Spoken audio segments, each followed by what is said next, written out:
como asma e câncer. As crianças do Congo pagaram com o seu futuro, pois 30% delas abandonam a escola para trabalhar nas minas de coltan, um metal que usamos em aparelhos eletrônicos baratos e descartáveis. Estas pessoas pagaram por não ter direito ao seguro de saúde. Ao longo desse sistema, pessoas contribuíram para que eu comprasse o rádio por $4,99, mas essas contribuições não são registradas por nenhum contabilista. É isto que eu quero dizer com exteriorizar o verdadeiro custo de produção. E isso nos leva à seta dourada do consumo. O coração do sistema, o motor que impulsiona. É tão importante proteger esta seta que se tornou prioridade daqueles dois sujeitos. É por isso que após o 11 de setembro, quando nosso país estava em choque, o presidente Bush poderia ter sugerido fazer luto, rezar, ter esperança, mas não, ele disse para fazermos compras. Compras! Nos tornamos uma nação de consumidores. Nossa principal identidade passou a ser de consumidores. Não mães, professores, agricultores, mas consumidores. Nosso valor é medido e demonstrado pelo quanto contribuímos para esta seta. Quanto consumimos. Não é isso que fazemos? Compramos, compramos, compramos. Manter os produtos circulando. E como circulam? Sabe qual a porcentagem dos produtos que circulam através desse sistema que ainda são usados 6 meses depois da venda na América do Norte? 50%? 20%? Não, 1%. 1. Em outras palavras, 99% das coisas que nós cultivamos, processamos, transformamos, 99% das coisas que percorrem o sistema são lixo em menos de 6 meses. Como é que podemos gerir um planeta com esse nível de rendimento? Mas não foi sempre assim. Hoje, o consumidor médio americano consome o dobro que há 50 anos. Pergunte à sua avó. No tempo dela, a boa gestão, a engenhosidade e a poupança eram valorizados. Então, como é que isso aconteceu? Bem, não aconteceu simplesmente. Foi planejado. Pouco depois da Segunda Guerra Mundial, estes sujeitos estudavam a forma de impulsionar a economia. O analista de vendas Victor Lebow articulou a solução que se tornaria a norma de todo o sistema. Ele disse: a nossa enorme economia produtiva exige que façamos do consumo a nossa forma de vida, que tornemos a compra e o uso de bens em rituais, que procuremos a nossa satisfação espiritual, a satisfação do nosso ego no consumo. Precisamos que as coisas sejam consumidas, destruídas, substituídas e descartadas a um ritmo cada vez maior. O conselheiro econômico do presidente Eisenhower disse: o principal objetivo da economia americana é produzir mais bens de consumo. Mais bens de consumo? O nosso principal objetivo? Não é providenciar cuidados médicos, ou educação, ou transportes seguros, ou sustentabilidade, ou justiça? Bens de consumo? Como é que eles nos fizeram adotar esse sistema de forma tão entusiástica? Bem, duas das suas estratégias mais bem-sucedidas são a obsolescência planejada e a obsolescência perceptiva. A obsolescência planejada é uma outra forma de dizer criado para ir para o lixo. Eles fazem as coisas de modo que sejam inúteis tão rápido quanto possível para jogarmos fora e voltarmos a comprar. Isso é óbvio em sacolas ou copos de plástico, mas verifica-se isso em coisas maiores como esfregões, DVDs, máquinas fotográficas, churrasqueiras, quase tudo, até computadores. Já reparou que quando compra um computador, a tecnologia muda tão rápido que em poucos anos se torna quase um impedimento para a comunicação?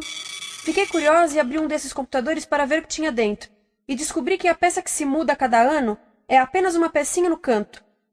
Mas não se pode mudar apenas essa peça, porque cada nova versão tem um formato diferente. Tem que jogar tudo fora e comprar um novo. Estive lendo sobre o design industrial da década de 50, quando a obsolescência planejada começou a aparecer. Esses designers eram muito claros sobre o assunto. Chegavam a debater quão rápido conseguiam que um aparelho avariasse, mas de modo que o consumidor mantivesse fé suficiente para ir comprar outro. Foi tão intencional, mas as coisas não avariam suficientemente rápido para manter essa seta funcionando. Por isso existe também a obsolescência perceptiva. A obsolescência perceptiva nos convence a jogar fora coisas que ainda são perfeitamente úteis. Como fazem isso? Mudam a aparência das coisas. Por isso, se comprou suas coisas há alguns anos, todos percebem que você não tem contribuído para essa seta. E como o nosso valor depende da nossa contribuição para essa seta, isso pode ser embaraçoso.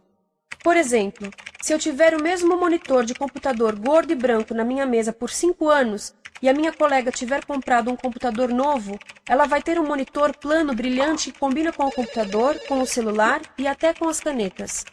Ela parece estar operando uma nave espacial e eu pareço que tenho uma máquina de lavar na mesa.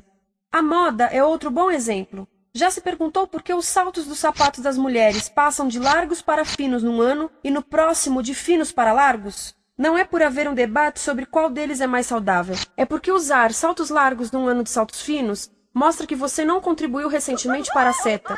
Por isso não vale tanto quanto a pessoa com saltos finos ao seu lado, ou em um anúncio.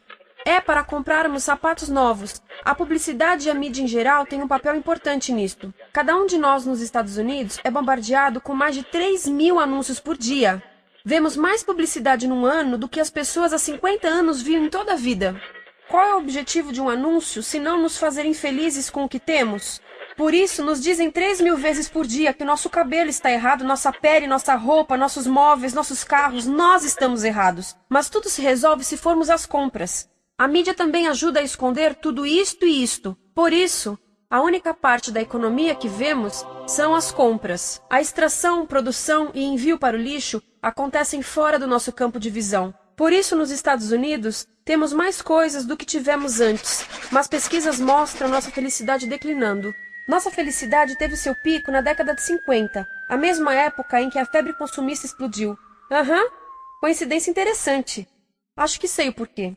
Temos mais coisas, porém menos tempo para o que realmente nos faz felizes. Amigos, família, tempo livre. Estamos trabalhando mais do que nunca. Analistas dizem que não temos tão pouco tempo livre desde a sociedade feudal. E sabem quais são as duas atividades que mais fazemos no pouco tempo livre que temos? Ver televisão e fazer compras. Nós, americanos, passamos 3 a 4 vezes mais tempo comprando do que os europeus. Assim, nessa situação ridícula, vamos trabalhar talvez em 2 empregos, e quando chegamos em casa exaustos e sentamos no sofá novo para ver televisão, os anúncios dizem que não prestamos, então vamos às compras para nos sentirmos melhor. Depois trabalhamos mais para pagar o que compramos e chegamos em casa mais cansados, vemos mais televisão que nos diz para fazermos compras outra vez. E estamos nesse ciclo de trabalhar, ver, comprar, e podíamos simplesmente parar. Então, no final, o que acontece a todas essas coisas que compramos? Nesse ritmo de consumo, não cabe tudo em casa, apesar do tamanho médio das casas ter duplicado nesse país desde os anos 70. Vai tudo para o lixo, e isso nos leva ao tratamento do lixo. Essa é a parte da economia de materiais que conhecemos melhor, porque nós temos de levar o lixo até a esquina. Cada americano produz 2 quilos de lixo por dia, o dobro do que fazíamos há 30 anos. Todo esse lixo ou é despejado num aterro, que é um grande buraco no chão, ou ainda pior, primeiro é incinerado e depois despejado no aterro. As duas formas poluem o ar, o solo, a água, sem esquecer que alteram o clima. A incineração é realmente ruim. Lembra daqueles tóxicos da fase da produção? Bem, queimar o lixo libera esses tóxicos no ar. Pior ainda, produz supertóxicos novos, como a dioxina. A dioxina é a substância mais tóxica feita pelo homem, e os incineradores são a principal fonte de dioxina. Isso significa que podemos parar a principal fonte da mais tóxica substância conhecida e feita pelo homem, simplesmente parando de queimar o lixo. E podemos parar hoje. Algumas empresas não querem criar aterros e incineradores aqui. Por isso, também exportam os resíduos. Então, e a reciclagem? A reciclagem ajuda?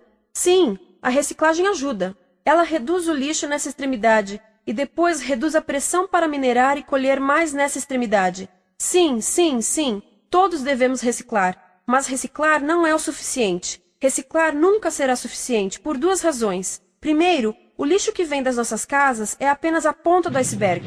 Para cada saco de lixo que deixamos na esquina, 70 sacos de lixo são criados anteriormente, só para fazer o lixo desse saco que deixamos na esquina.